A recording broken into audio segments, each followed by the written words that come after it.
Thank you, Paul Wood, for that great prayer. And welcome to other dignitaries here. And I suspect that our next speaker, the Chief Minister, Adam Giles, will acknowledge other dignitaries here. So I might ask Adam and Lynn Walker, the member for Nhulunbuy, to come up onto the stage. Thank you.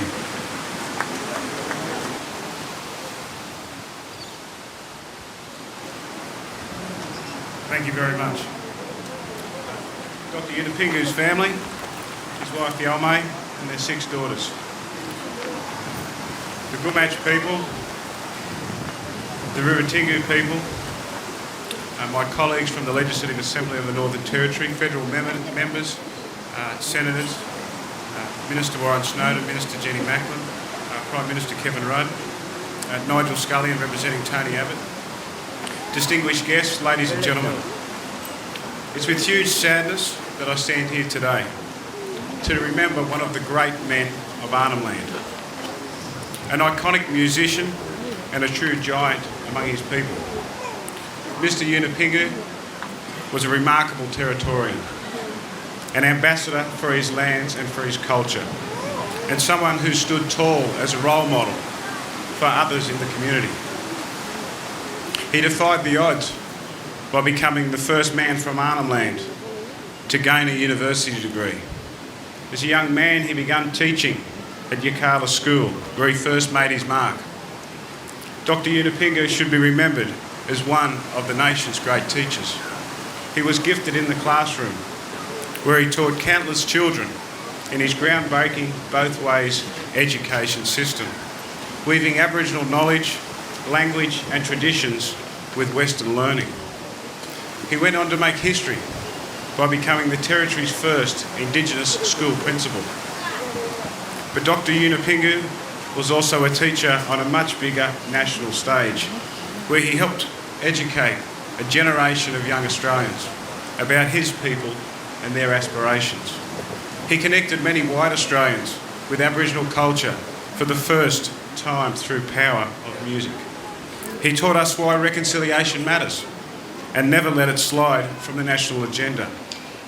In his own words, he was always dreaming of a brighter day when the waters will be one. There is nowhere quite like this part of the world, and with his lyrics, Dr. Yunupingu painted a vivid picture of this beautiful landscape, its pristine beaches, its rivers and its billabongs, his priceless land. After listening to his songs as a teenager, it was indeed an honour to have met this man on many occasions. Yothu Yindi's music cut through like no Indigenous band like it, no band before it. The unique blend of traditional instruments and Indigenous language set them apart and won them fans around the globe. Music was his ticket to the world and a catapult to stardom. He was certainly an artist who knew both the highs and lows of fame, but he never lost touch of his grassroots, his family roots, his family here in Gumatj country. Throughout it all, he never stopped listening to his tribal voice. The Yunupingus are one of our greatest Territory dynasties. In 1963, Mr. Yunupingu's father was a signatory to the Yirrkala Bark petition that protested against mining in northeast Arnhem Land. It now hangs in Parliament House in Canberra. The petition came before the historic Gove land rights case and ultimately a catalyst for the NT Land Rights Act. Following in those footsteps in 1988, Galarrwuy Yunupingu handed the then Prime Minister Bob Hawke the historic Barunga Statement, calling for Aboriginal people to be given full civil, economic, social and cultural rights. At the time, Mr Hawke vowed that his government would enter into a treaty with Indigenous Australians by 1990. It never happened, and so treaty was written as a reminder of what had been promised and seemingly forgotten. Treaty raced to the top of the charts. It was a song about holding politicians to account for their promises to Aboriginal people. As the lyrics say, words are easy, words are cheap. Too often we politicians have let you down. There is much room for improvement. We can all do better and we must commit to doing more. Dr. Yunupingu's music was a call for people to take action, not just to use words. A strong and driven man, he was never afraid to stand up for his rights, the rights of his people. He was a fighter for his people's very existence. Like many Indigenous people in this country on which we stand, he wanted to be the master of his own life and his own destiny. Dr. Yunupingu was recognised for his work as a bridge builder between black and white Australia when he was named in 1992 Australian of the Year. The Yothu Yindi Foundation has since continued and expanded on that work, increasing the understanding about the rich culture of North East Arnhem Land. The Garma Festival, held here on this site every year. It's part of the legacy of the cultural exchange, thanks to Dr. Yunupingu. Dr. Yunupingu also leaves a legacy in the musical talent that he's fostered. He acted as a teacher and mentor for many other Indigenous artists, taking many under his wing, including his nephew and former Yothu Yindi bandmate, Jeffrey Gurumul Yunupingu, who is now an international star of his own making. Dr. Yunupingu was a teacher to the end, documenting his struggle with kidney disease in the hope that it may help others avoid the same fate. He was a man taken too young by a disease that kills too many. It is a tragic reality that Indigenous people are almost 4 times as likely to die from kidney disease than other Australians. Dr. Yunupingu's battle should inspire us all to work harder to turn these terrible figures around. Dr. Yunupingu was a man who walked in 2 worlds, leaving a lasting mark on both. On behalf of all Territorians, I say to Yalmay and your 6 daughters, to the Gumach and to the Ruratingu people, thank you for sharing this great man with the Northern Territory, with Australia, with the world, with us. I'm deeply sorry for your loss, but please know that he will forever have a place in the Territory's heart. Thank you, Yalmay.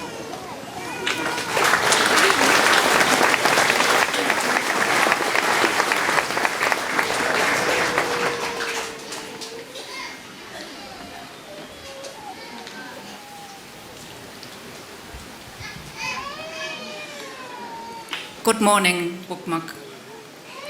I acknowledge the traditional owners, the Gumach, on whose land we meet here today, and senior man, Galawa Yunupingu, at beautiful Gulkula, and recognise the wisdom of elders past and present. I also acknowledge the other strong clan groups, the Ruratingu, and their leaders present here today. I acknowledge all of the dignitaries from the Prime Minister, Chief Minister, federal and territory parliamentarians, senior elders, distinguished guests, ladies and gentlemen, and in particular Yalmay, you and your daughters. I feel blessed to have lived in this unique, significant and culturally rich corner of North East Arnhem Land, which has been my home for more than 2 decades. And I am both honoured and humbled to be invited by Dr. Yunupingu's family to speak at today's memorial service.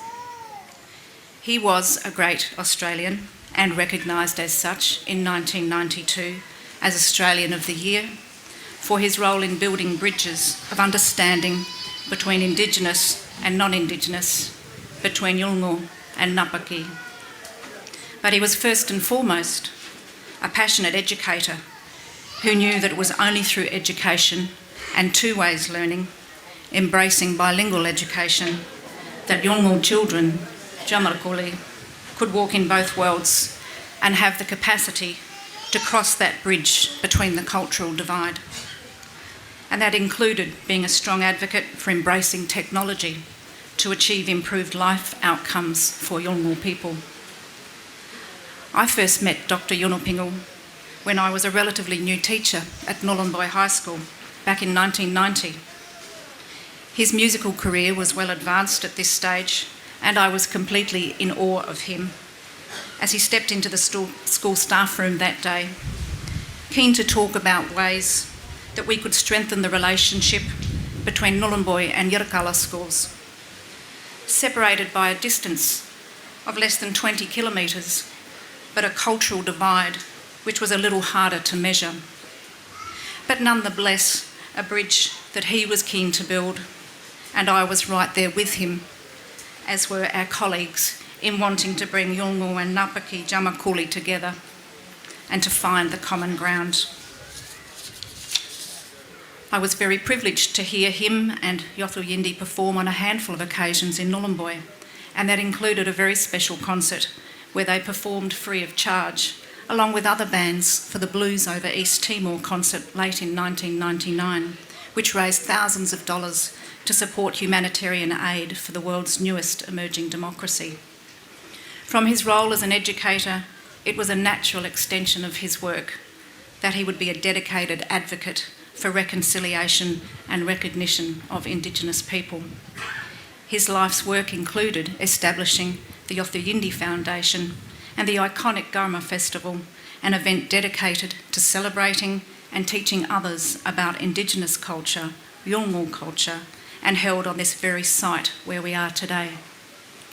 Above all, what I remember about him was a man who, apart from being incredibly charismatic, was also incredibly humble. In spite of his elevation to a national and international platform of fame, he remained first and foremost a strong Yolngu man, a family man, and a man of strong culture. To Yalmay and your beautiful 6 daughters, I extend my sincere and heartfelt condolences. He was a proud and loving father and husband whose heart and love was always with you. To the Gumach clan and the vast Yolngu family of Dr. Yunupingu, my condolences on the profound loss of a strong leader, an ambassador, and a tireless advocate for Yolngu. Let me close by saying this. Dr. Yunupingu leaves behind an inspirational legacy which begs to be embraced and built upon. He would not want us to dwell upon his passing, but to turn our sights with hope, with optimism, to the future and what needs to be done to make real his vision for self-determination and a strong future for Yolngu. Humble man that he was, it was never about him. His hopes and aspirations were always about the next generation. We will always remember him with the utmost respect and admiration. Rest in peace, Maraka.